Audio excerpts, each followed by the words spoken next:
isa lang yung building na kwan na ginagamit ng licensed POGO operator. Eh yung operations doon sa ibang building, alam nyo po yung POGO hub, nandun po yung legal, nandun po yung illegal, nandun po yung scammers. Hindi nyo po ba alam yun?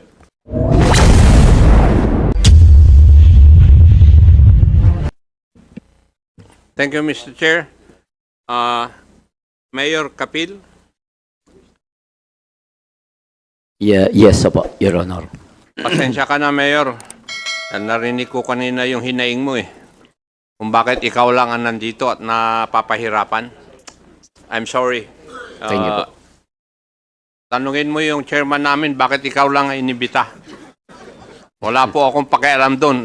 Kaya, kayo lang po nandito, kaya pagtsatsagaan ko na pong tatanungin ko kayo.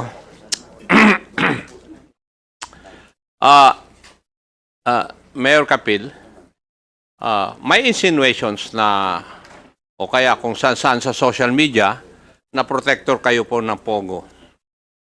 At kayo po ay nanalo o masenso dahil sa POGO. What can you say about that?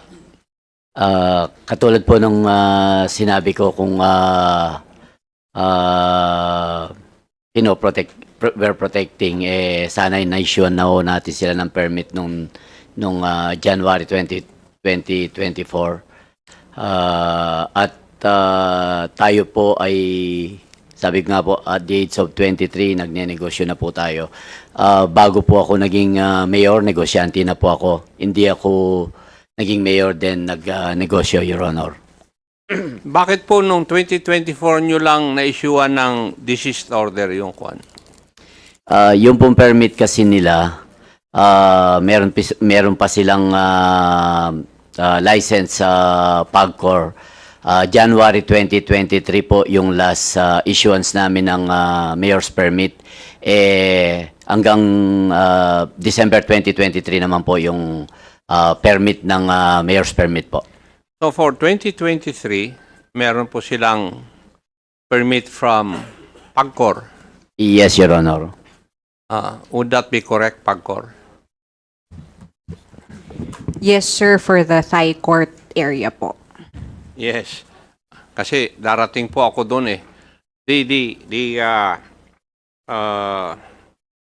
Grand Palazzo Royal ang tawag doon sa 10 hectare na property, di po ba?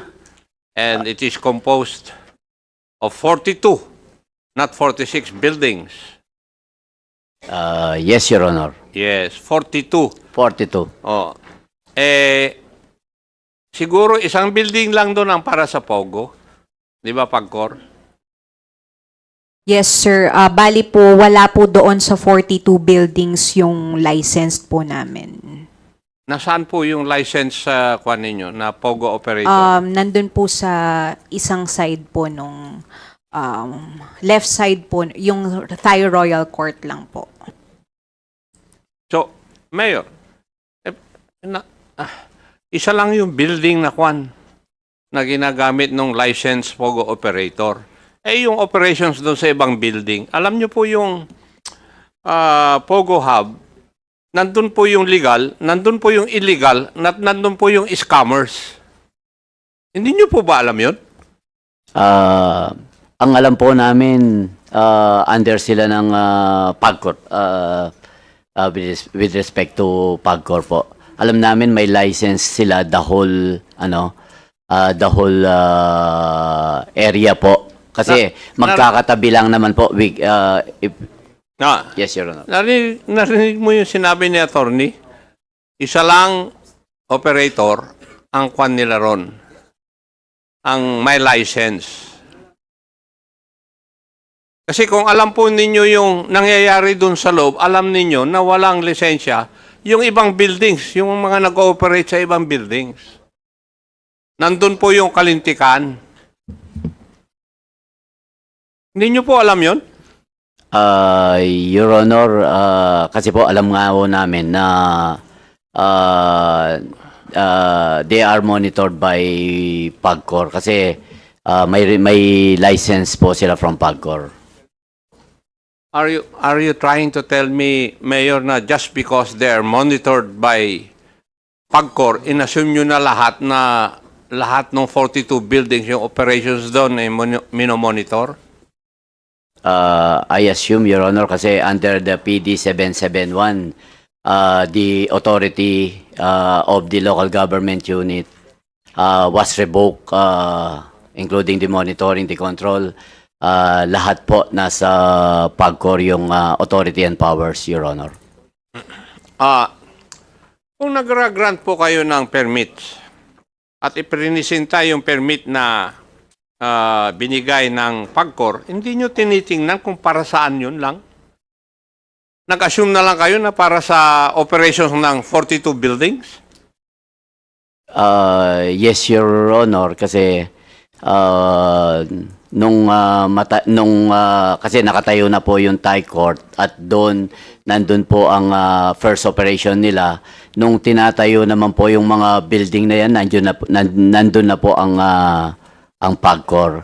Kaya we assume na they know the construction, kasi po magkakatabi lang po naman. Bakit nyo inassume na alam ng PAGCOR yun?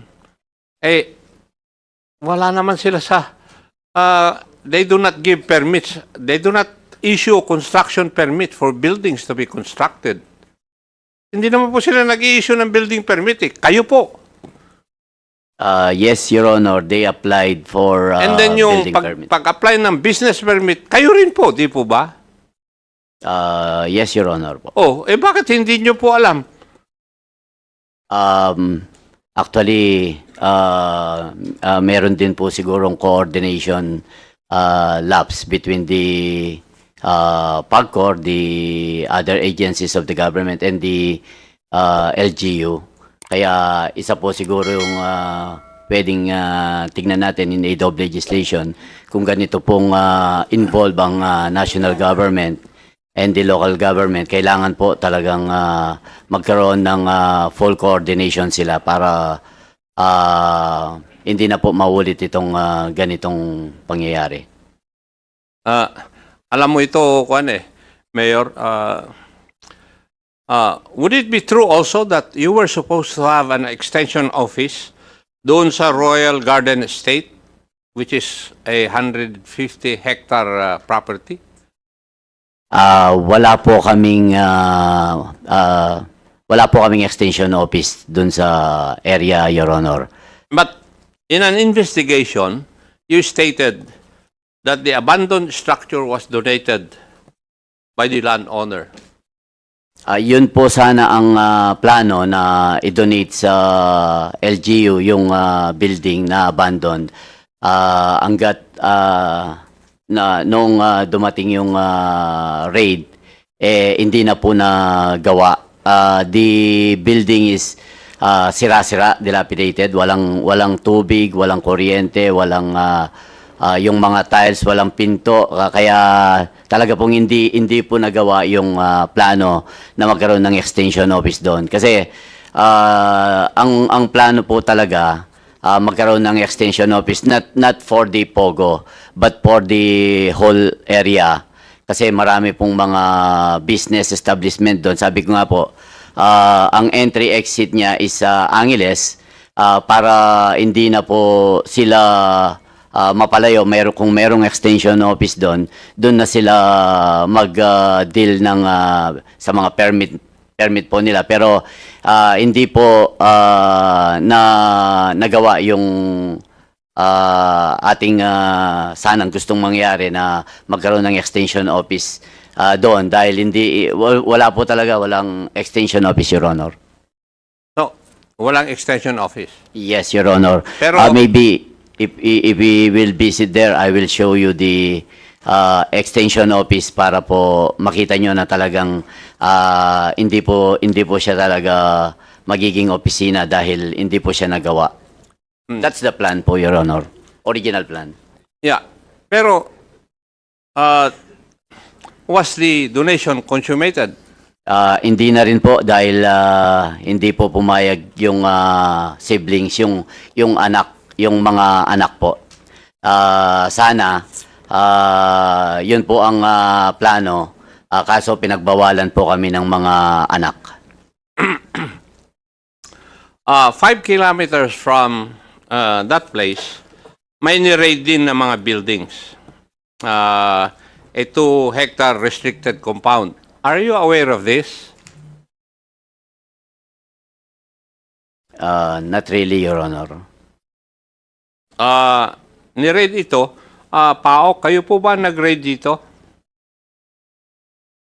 I think if you are referring, Mr. Chair, Doon sa po pila, mayroong indoor firing range, ano po ang nag-raid dyan? Yung local po, sir. yung local. Yes, yes, sir. Yes. According to reports, Mayor, you did not issue any permit to all of these things. Yan po ay residential area ng residential. Pakisagot lang po ng- yung aking yes. katanungan. Sorry, Your Honor. Hindi kayo nag-issue ng mga permit dito? Construction, Yes, Your Honor. occupancy, lahat? Yes, Your Honor, kasi hindi naman po sila nag-apply sa amin. Pwede palang magkaroon ako ng lupa at bahay sa lugar po ninyo na walang permit. Ganun po ba? Kasi yun po ang logic ng kasagutan nyo po sa akin eh. Siguro po dahil naitago nila yung yung construction kasi kung makikita mo po yun isang yung sinasabing White House, kahit dadaan ka doon dahil nasa likod po yung construction o yung ginawa, hindi mo po makikita yung along the highway. Kaya kung hindi lang po talaga i-apply yung construction, yung permit, residential po kasi siya, Your Honor. Yeah, but lahat po ng construction, kukuha ng permit po sa inyo. Pagkatapos ng construction, hihingi po ng occupancy permit sa inyo. Di po ba? Actually, Your Honor, if I may refer it to the engineering, kasi sa kanila po nang nanggagaling yung sa building permit and occupancy permit. Sila yung nag-i-issue po. Ang ibig nyo bang sabihin, hindi nire-report sa inyo ng inyong engineer? Siguro po dahil wala ring nai-report sa kanila, sa engineering So, na yung, there sa construction doon po. ang sinasabi po nyo, Mayor, yung engineer mo rin, hindi umiikot para tignan yung mga nangyayari sa paligid. Kasi sa amin, masipag yung aming engineer eh.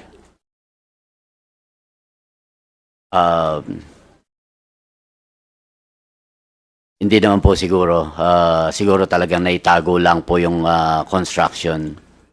When did you come to know about the existence of these structures? Nung pong magka-raid na nagkaroon ng memo si Governor na to check on the baka merong mga pogo po sa area namin. Agad kaming gumawa ng nag-conduct ng joint inspection team. Kaya during the joint inspection team, hindi rin kami pinapasok doon sa area. Kaya sumulat po kami sa aming PNP, PORAC, para sila na po ang mag-conduct ng search. Then they elevated to the provincial. Kaya ang provincial po ang nag-apply for search warrant po doon sa area, Your Honor. In coordination with our Chief of Police. Nag-conduct kayo ng inspection, hindi kayo pinapasok because of ang sabi ng mga tao, wala po kayong search warrant, di po ba? Yes, Your Honor. Bali, Yes. tinawagan po nila yung abogado nila. Sabi nila kung may search warrant sila. Kung may search warrant kami, papapasukin kami. Pero Now, kung wala, yes. What did you do after that? Wala na? We wrote to our local police. Then dun sa letter po namin, siya yung ginamit nila para makapag ano na po ng search warrant, Your Honor. Yung municipal engineer nyo nandyan, Yes, Your Honor. ano ba ang dapat ano yung protocol na susundin nyo pag nalaman nyo na yung isang property, wala lahat permit? Right, pagka-determine po namin na meron construction doon, Your Honor, nag-issue po kami ng notice of violation. Did you issue a notice of violation? Yes po, Your Honor. And signed by whom? Ako po, Your Honor. Ikaw ang may kapangyarihan na mag-issue ng violation? As per po dun sa building code po, yung building official po ang mag-i-issue po ng notice of violation. Sinagot po ba yung inyong kwan? Hindi po, Your Honor. And what would be your next course of action? Yung pong as per po dun sa building code, yung series of notices po, yun po yung ginawa namin, Your Honor. Nasa anong stage na po kayo? Ito po, yung nakapag-issue na po kami nung last violation, Your Honor. So, susulat na po kami niyan, i-report na namin po kay Mayor through the admin po para mabigyan po namin ng panahon kung ano po yung gagawin namin dun sa hindi pag-report po ng owner. Mayor, pagbigay sa iyo ng report na yun, ano po ang course of action ninyo? We'll refer it to our legal team po para kung ano po ang na maybe we can impose penalties po for not complying on the building permit and occupancy permit. Thank you, Mayor. Kanina, natanong po kayo ng isang tanong na hindi nyo nakukuha nito, nakokontrol dahil nandyan na po sila bago kayo naging mayor. Actually, hindi naman po yung nandyan na sila. Yung sinasabi po namin, yung Thai court existing na po kung saan yung first building po na ginamit nila for the operation of the POGO. Hindi lang po siya na apply ng building permit and occupancy prior nung pag-upo ko po nung nagawa na po nung hindi pa ako nakaupo. Yung first building. Yung first building, Your Honor. Yes. That was in 2019. That was in 2019 po. And there are 42 buildings. Ang ibig nyo pong sabihin, yung 41 buildings, hindi nyo po alam na tinayo? Alam po namin kasi in-apply po nila ng meron po kompleto po lahat ng building permit, occupancy permit, and kung kailangan nyo po, we can provide you the permit na secure nila at nabigyan namin ng permit. Your Kasi, Mayor, misleading yung sagot nyo kanina na when you came, nandun na mga yon. So in other words, in 2019, isang building lang, all the other buildings were constructed nung ikaw na ang mayor. Yes, Your Honor.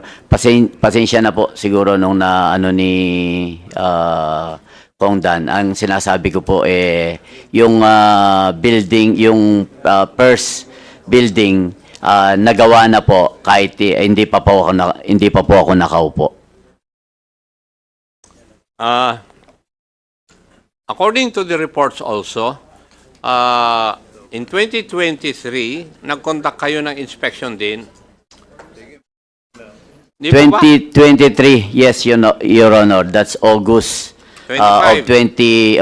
August 25, 2023. Yes, August 25, 2023. With the local police, Your Honor. Yes, pero hindi rin po nyo na-inspect lahat yung lugar kasi nasa guardhouse lang kayo. Hindi po, meron po kaming pinapasok naman po ang aming local police doon. Meron po kaming pictures na nakapasok po sila. Your Honor. Hindi po kayo kasama noon? Our inspection team, hindi po ako nakasama, Your Honor. Kasi ang report sa akin hanggang guardhouse lang sila. That was nung 2024 po. May 3, 2024. May 3, 2024. May 3, 2024 po, Your Honor. Dalawang inspection yung ginawa ninyo Isang August 25, 2023 at saka May 3, 2024. Opo, Your Honor. Nung una, pinapasok kayo. Bakit kaya nung May 2024, hindi na kayo pinapasok? Siguro po kung baka yun yung ano ng may-ari sa ano, yun yung Kayo po ang mayor doon directive po. Hindi nyo kayang pasukin?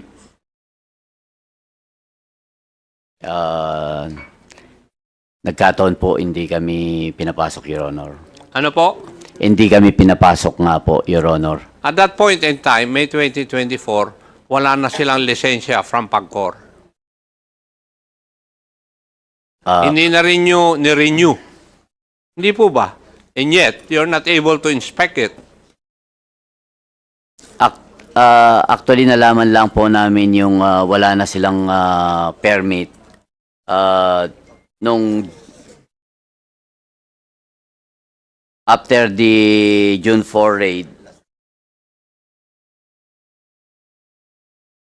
So, in other words, Mayor, hindi nyo po ginawa yung inyong trabaho nakapag-operate sila without you being able to inspect kung anong nangyayari.